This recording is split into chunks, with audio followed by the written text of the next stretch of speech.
Y bien, ya estamos listos con nuestro invitado, Cristian Pizarro, editor del Cuerpo de Reportajes del Mercurio. ¿Qué tal, Cristian? Bienvenido a esta edición de Llegó la Hora. Hola, José Francisco, ¿qué tal? Saludos a todos los auditores. Muy bien, muchas gracias. Y partamos con quizá un análisis del momento político actual, porque pareciera que estamos en frentes que a veces no se están tocando, pero vemos lo que está pasando con estos desastres que ha provocado la lluvia, las casas anegadas, las inundaciones. Por otro lado, vemos el clima en el Congreso que pareciera estar pegado en los 50, en este hito de los 50 años del 11 de septiembre. Ayer, sobre todo, con varias situaciones bastante lamentables, por decirlo de alguna manera, y vemos, no alcanzamos a analizar nosotros la semana pasada porque fue después, pero después de un cambio de gabinete que no terminó de resolver el gran problema que lo produjo finalmente el caso de convenios, porque vemos que se incrementan sus aristas, con cuestionamientos obviamente un poco tangenciales, pero donde se suman más cosas, como lo que pasó con la embajadora en el Reino Unido. ¿Cómo te parece que está el momento actual, Cristian Pizarro? Bueno, hace rato que ya está bien enredado el cuadro político. No terminamos de sorprendernos semana tras semana con hechos y episodios nuevos, ya sea de situaciones que vienen de atrás, como puede ser el caso de convenio, o de nuevas que van surgiendo y que van ciertamente enredando aún más las cosas, ¿no? Yo a esta lista que tú estás, mencionando, agregaría el tema del proceso constituyente, que me parece que es otro proceso o otro fenómeno que está aconteciendo, y respecto a tal vez sería bueno que comentáramos algo, ¿no? Y ahí, no sé por cuál quieres que partamos, porque son temas un poco distintos. En fin, yo en eso quedo a lo que tú me indiques, José Francisco. Partamos con lo último, porque también están pasando cosas particulares con el proceso constituyente, en el sentido donde se han levantado diversas voces, sobre todo de amarillos, algunas personas de Chile Vamos también, frente al conflicto aparente o quizás soterrado que existe entre la mayoría republicana y parte de la izquierda, entre ellos el Partido Comunista, respecto a esta reunión que hubo entre José Antonio Kast y los consejeros de Chile Vamos, donde dijo, entre otras cosas, que la apuesta era aprobar una norma aprobar una constitución a pesar de la oposición del Partido Comunista, y ahí han surgido llamados a no excluir a sectores políticos de los acuerdos. ¿Cómo te parece que se está dando ese diálogo, y en particular a quizás las intenciones, no sé si calificarlo como intenciones, pero sí a las declaraciones que han apuntado a empatar lo que está pasando en el proceso constitucional actual, por parte, por ejemplo, de las enmiendas presentadas por republicanos, con lo que pasó en el proceso anterior? Esta frase, de hecho, esta comparación la hizo incluso la propia expresidenta Bachelet.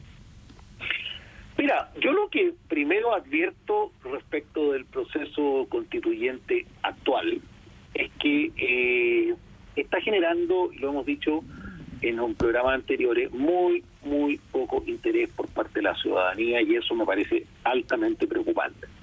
Porque si este proceso se deja que avance con la inercia que trae, me parece que va a terminar, me puedo equivocar, en un rechazo del texto que emerja, ¿cierto?, de este trabajo de los consejeros constitucionales, el comité de expertos, en el fondo de toda la institucionalidad en el que está afirmado este proceso 2.0, digamos. Segundo, me preocupa el poco tiempo que va quedando. El plebiscito de salida está fijado para el 17 de diciembre. Septiembre va a ser un mes con alta contaminación acústico-política en relación al tema de los 50 años, tal como lo estamos viendo, y tú lo mencionabas respecto, ¿cómo se llama? lo mencionabas, como digo, a propósito del tema de lo que pasó en el Congreso ayer. Exactamente. Pero esto va a ir incrementando, o sea, a medida que pasan estos días y nos acercamos al 11, yo no veo señales de que esto vaya a disminuir, más bien va a aumentar. Entonces, bueno, septiembre es un mes que además tiene vacaciones, días feriados. Entonces, septiembre es un mes que para efectos prácticos hay que computarlo en menos tiempo. Y por lo tanto, el factor plazo se está acercando progresiva y peligrosamente, y no se advierte una gestión política de todas las fuerzas que tienen representación en este Consejo, que esté a la altura del desafío que se les ha encargado. Porque aquí no basta, a mi entender, con redactar un buen texto, y lo que naturalmente es importante, pero ya tenemos una base, o ya existe una base en el texto de los expertos, que generó en su momento un acuerdo, un consenso, desde cierto republicano hasta el Partido Comunista. Yo no digo que sea un texto perfecto, probablemente está lejos de serlo, también creo que no hay textos constitucionales perfectos, pero con esa base, que no seamos, porque el país no sea capaz de llegar a un texto concordado que sea mayoritariamente aprobado en diciembre, me parece que sería un gran fracaso. Y todas las señales nos están indicando que vamos caminando hacia allá. Y en esto no me parece que uno le pueda endosar la responsabilidad solo a unos. Me parece que todos tienen, por distintas razones, o están teniendo cuotas de responsabilidad. Esto, bueno, republicanos es la mayoría, Chile Vamos pagó un costo para entrar en este proceso 2.0, y uno ve cierto temor de algunos dirigentes de volver a pagar ese costo por impulsar, por ejemplo, la opción del apruebo. El mundo del oficialismo, evidentemente, se comprometió y se jugó a fondo por un texto que fue rechazado contundentemente hace casi un año, y por lo tanto, seamos francos, el texto que incluso aprobaron los expertos está lejos de satisfacer los estándares que el mundo oficialista busca para un texto constitucional. Entonces, tampoco es que haya una voluntad tan fuerte y firme por hacer que esto avance. Entonces, mira, en síntesis, para no aburrir a nuestros auditores, yo creo que aquí falta gestión política. Y si no hay gestión política, esto va a terminar claramente rechazado. Y ahí y ese proceso queda abierto, ya lo dice el Partido Comunista. Bueno, evidentemente el Partido Comunista va a seguir levantando aquellas banderas que estiman que son aquellas más importantes de un nuevo proceso constitucional, pero un nuevo proceso que no tiene ningún espacio de tener lugar bajo el imperio de este gobierno, porque vienen elecciones y hay otros compromisos y cosas que enfrentar y otras prioridades también, eso es la verdad, digamos. Entonces, yo creo que claramente esta es la última oportunidad, al menos en este gobierno, de sacar adelante un texto constitucional nuevo. Y ahí, a propósito de lo que mencionaste, Cristian, de que el compromiso del oficialismo no era tan entusiasta, o no es tan entusiasta con lo que salga del proceso actual, entre otras cosas porque después de la elección del 7 de mayo sabíamos que el borrador que iban a presentar los expertos iba a apuntar a parecerse más a la Constitución actual, si es que lo ponemos en esos términos, que al texto de la Convención Constitucional. Desde ese punto de vista, ¿cuál es la posibilidad concreta o real que el oficialismo se comprometa, por ejemplo, con la opción a favor, si es que básicamente ya tenemos más o menos, no conocemos el texto exacto, pero sabemos más o menos cuál va a ser la tendencia y hacia dónde se va a mover? Es que me parece que estamos en semanas que son súper clave, porque viene la votación de las famosas enmiendas de lado y lado, y ahí es donde en definitiva se va a zanjar qué texto es el que sobrevive. Si es un texto que se parece mucho al de los expertos, que tiene el nivel de acuerdo que ya comentamos, o si es un texto que en virtud de las enmiendas que finalmente se logren aprobar, se termina pareciendo más a un texto que satisface a una parte simplemente de los involucrados y que probablemente va a terminar de desafectar no solo al Partido Comunista, que ya muestra reticencia desde hace rato con el proceso y con el texto que incluso aprobaron los propios expertos donde ellos estaban involucrados, sino que con cualquier manifestación, sino que hay otras fuerzas políticas que también se pueden desafectar. Estoy pensando en fuerzas del socialismo democrático, que son esenciales, no solo en número, sino que en términos de legitimidad política, para que el nuevo texto pueda flotar y pueda ser aprobado mayoritariamente por la ciudadanía. Entonces, el presidente Boric ha dicho que el texto se parece o es en la línea de los expertos, él estaría en ese momento, lo dijo, por aprobar. La expresidenta Bachelet ha dicho un poco lo mismo. Yo repito, no creo que el texto de los expertos sea perfecto, pero en la medida que nos apartemos demasiado de ese texto, me parece que las probabilidades de apruebo se van disminuyendo. Entonces, si eso ya es una parte de la ecuación que conocemos, me parece que para resolver el ejercicio matemático, digamos, al que estamos expuestos, hay que construir, y aquí vuelvo al punto, a partir de buena gestión política, un acuerdo en base o en virtud del cual esto se haga viable. Yo no veo ni a unos ni a otros demasiado comprometidos, por razones distintas, en que eso acontezca.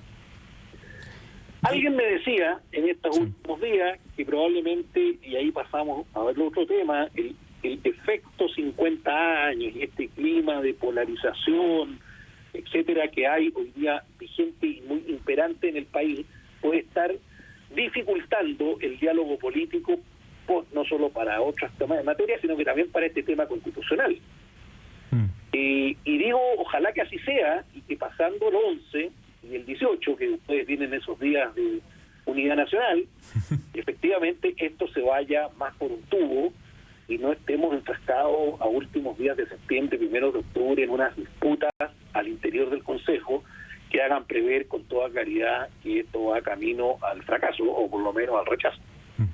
Y Cristian, y pasando a otro de los temas que comentamos, que bueno, ocurrió la semana pasada, pareciera que ha pasado mucho tiempo, pero fue esto del cambio de gabinete,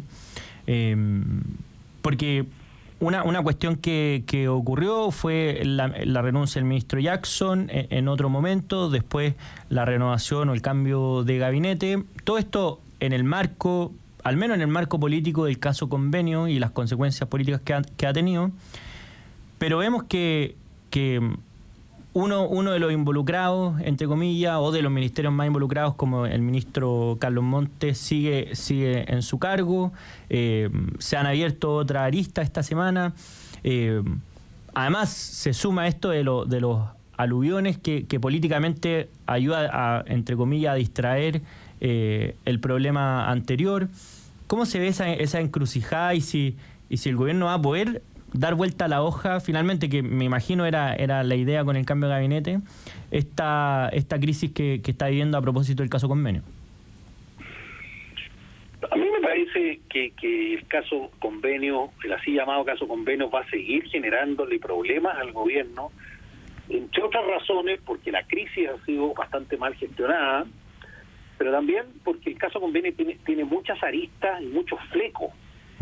Y como tú dices, están saliendo esas aristas semana tras semana. Entonces, en definitiva, esta estrategia, no sé si es una estrategia también, los hechos de repente se van desencadenando simplemente de esa forma.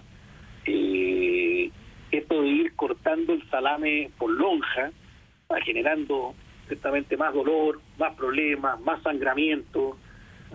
Por tanto, si hay alguna pretensión de dar vuelta a la página, mientras el caso convenio siga dando que hablar, me parece bastante difícil.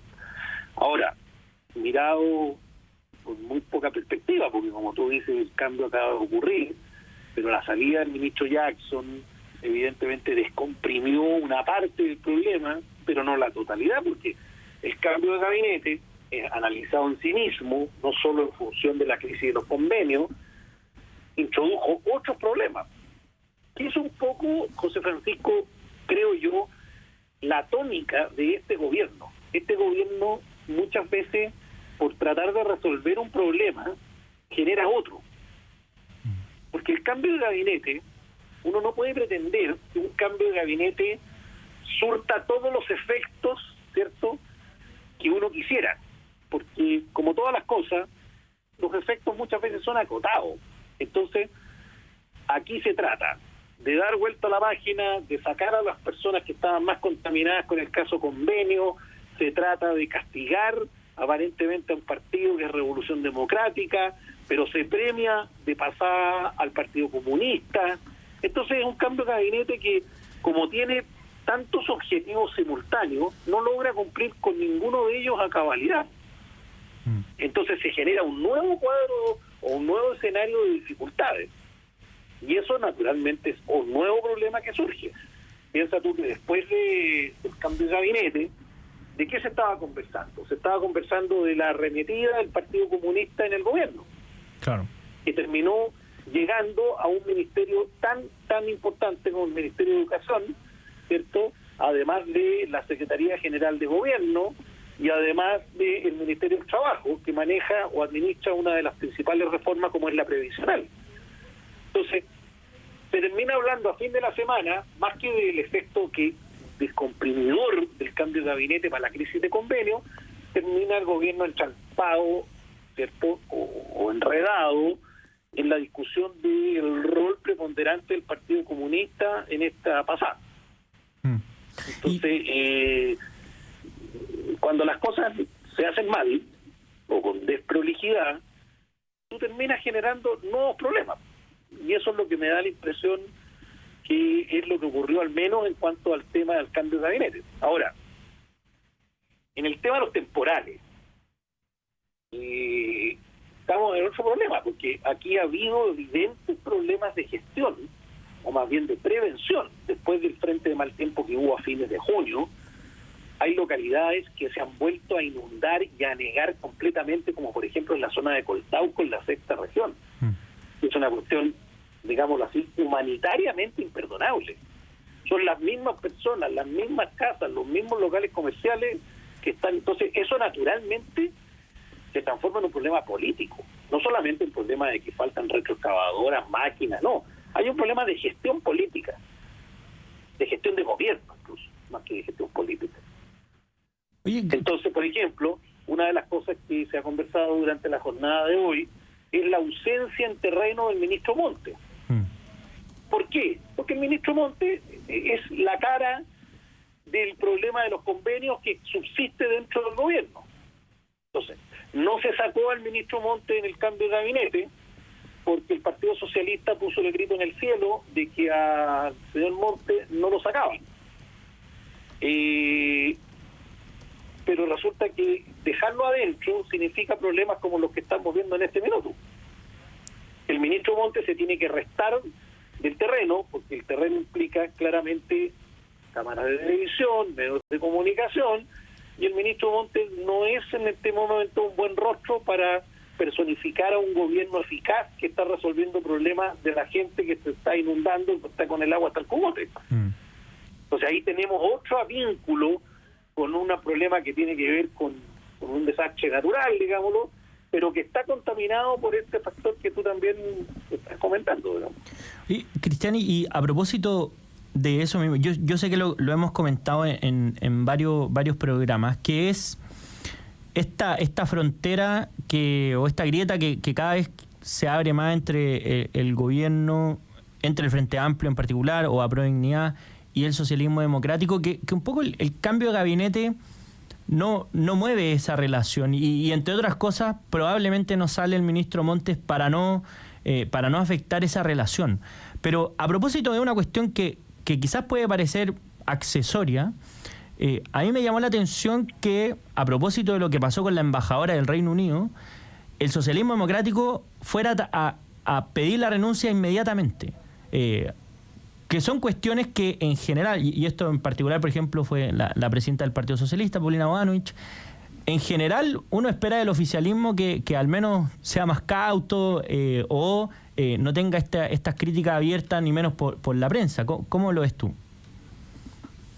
No, lo que ocurre es que el socialismo democrático, el mundo ese, está llegando a un nivel de agotamiento, porque finalmente, más allá de ciertas responsabilidades que en ciertas situaciones puedan tener algunos de sus militantes, como podría ser el caso de Carlos Montes, Ministro de Vivienda, pero en general los problemas han venido desde el mundo del Frente Amplio, de ese mundo han venido. Y por lo tanto, yo también creo que, y también lo hemos tratado, yo te he mencionado, por ejemplo, el silencio, la omisión, y cómo la ministra Toá de muchos de estos problemas se ha restado públicamente al menos, porque no está dispuesta a quemar capital político para seguir defendiendo a partidos que finalmente lo único que hacen es bajarle la nota y el promedio a un gobierno que ya está metido en muchos problemas. Entonces, como les toca resistir, bueno, se sienten con el derecho, con la autoridad y con la legitimidad de, por ejemplo, exigir que el ministro Montes no sea removido de su cargo. Pero yo creo que eso va a ser una cuestión que va a durar un tiempo. Después, por otro lado, hay que considerar que si bien el Frente Amplio y algunos de sus partidos están en muy mal pie, pero el Partido Comunista, que es el otro socio de Apruebo Dignidad, junto con el Frente Amplio, yo diría que goza de muy buena salud. Y no hay que perder de vista que entre el Partido Socialista y el Partido Comunista existe una rivalidad de cuotas de poder, de influencia, etcétera, etcétera. Entonces, cuando el presidente Boric, por ejemplo, evidentemente tiene que, de alguna manera, castigar a partidos de su coalición de origen, como es el Frente Amplio, en este caso Revolución Democrática, también hay un subequilibrio adentro de eso, que es que esa pérdida de poder de ese mundo va a ser transferida al socialismo democrático, y unas veces, y en algunos casos, como vimos en educación, el presidente Boric traslada esa cuota de poder hacia el Partido Comunista, porque el Partido Comunista también es un partido que a él le permite un cierto juego, porque si no, el presidente quedaría muy a merced del socialismo democrático. ¿Me explico bien? Sí. En consecuencia, ahí también hay otra, es decir, cuando traiciona o tiene que hacerlo y tiene que meter mano en el mundo del Frente Amplio, o prioriza y refuerza el mundo del socialismo democrático, no siempre. Muchas veces lo que hace es ponerle ficha al Partido Comunista, y así es como creo que el Partido Comunista se ha ido transformando en un polo, en un centro de poder muy importante dentro de las fuerzas que respaldan al gobierno. Bueno, si hay... No digo en el mismo nivel, pero tienen 3 ministerios potentes, ejercen una influencia, en fin, eso nadie podría desconocerlo. Esto no es una campaña anticomunista, simplemente es reconocer una realidad. Claro, y son el Ministerio del Trabajo y el Ministerio de Educación son dos de los ministerios que más concentran además el gasto público. O sea, tienen una importancia sustantiva esos ministerios, a pesar de ser estos famosos ministerios sectoriales, pero son de los... Claro, aquí en el fondo, aquí faltaría que mañana sacaran a la ministra de Salud y pusieran a un ministro comunista. Claro, y ahí ya está... Explico, ¿no? Sí. Ahí ya se coronaría el pleno, y está la ministra Vallejo, que mantiene una cuota importante de poder dentro del comité político, es la única sobreviviente de estos fundadores, llamémosle así, de este proyecto político, de este gobierno. Entonces también hay que seguir con atención qué pasa con la ministra Vallejo en los próximos meses, porque yo tengo la impresión y la información de que la ministra Vallejo es una carta que tiene proyección presidencial, claramente. Y también, aunque se diga lo contrario, la ministra Toá también tiene proyección presidencial. Entonces, este movimiento de piezas que estamos viendo, por ejemplo, ahora en el cambio de gabinete de la semana pasada, es un cambio que no está desprovisto de la proyección presidencial de cómo se están moviendo las fichas. Claro. Porque cuando el Partido Comunista se ve fortalecido, evidentemente que eso enciende las luces y las alarmas en el socialismo democrático, cuyo domicilio es el que reconoce finalmente, por ejemplo, la ministra del Interior. En algún minuto, y esto es adelantarnos a lo mejor un poco, pero no hay que descartar que ambas ministras, precisamente porque van a levantar plataformas presidenciales, salgan del gabinete. Como ocurrió, recordarás tú en algún momento, con Soledad Alvear y Michelle Bachelet, ambas ministras de Ricardo Lagos. Y como ambas tenían pretensiones presidenciales, si mal no recuerdo, se fueron juntas. Sí, o sea, yo creo que sí. Bueno, va a estar interesante esa, porque es un buen punto además el que planteaste respecto a cómo se están diferenciando entre las mismas ministras, por ejemplo, en qué temas responden, qué temas no. Y ahí bueno, se va a ir dilucidando con el paso de los días y de los meses. Cristian Pizarro. Mira, lo último, sí, lo último, Francisco, como para agregarle un elemento al principal tema o al que comentábamos al comienzo del proceso constituyente, pero también a este tema presidencial, también a la fuerza de los partidos dentro de las coaliciones, del oficialismo, etcétera, es que hay elecciones dentro de un año más. Es decir, descontando el plebiscito de salida, en octubre, noviembre, octubre, creo que son las elecciones municipales, de alcaldes, de concejales, de gobernadores. Entonces, aquí nadie, y tampoco ocurre en la oposición esto, está dando puntada sin hilo. Nadie. Es decir, ya entramos en una etapa en que todo tiene connotación electoral. El aprobar el 17 de diciembre, rechazar el nuevo texto, ¿me entiendes? Fortalecer al PC, fortalecer al otro, todo tiene connotación electoral porque todos se van a jugar, sobre todo en una elección tan territorial como es la elección municipal, se juegan cuestiones importantes. Tal cual. Y eso probablemente va a abrir esa grieta o complejizar esa relación. Cristian Pizarro, editor del Cuerpo de Reportajes de El Mercurio, muchísimas gracias por habernos acompañado en esta edición de Llegó la Hora. Bueno, muchas gracias como siempre por la invitación, José Sánchez. Un abrazo. Muchas gracias.